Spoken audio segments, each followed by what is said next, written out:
you said it started in 1931. Was there a reason why they started it? Did they really know back then that we this was important to study?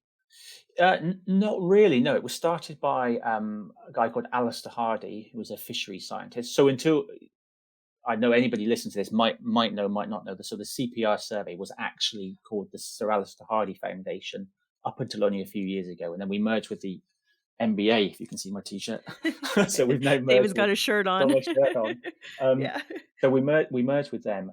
But yeah, Alistair Hardy was based in Hull, which is sort of the northeast of the UK, and he was in contact with local fishermen, and they'd been noticed. They were herring fishermen actually. They had noticed that when they were going out casting their nets for fish, if the watercolor was a certain color, they'd either get more fish or less fish. So they'd been chatting to him, saying, "Oh, this is really weird. What's going on?"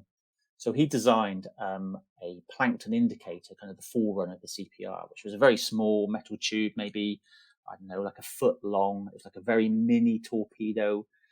They could throw it off the back, and it had little silk discs which act like a little mesh, and they could bring it back. And if it had plankton on it, he provided instructions. If there were certain plankton on it, like Lacalnus, they would know to throw their throw their nets overboard.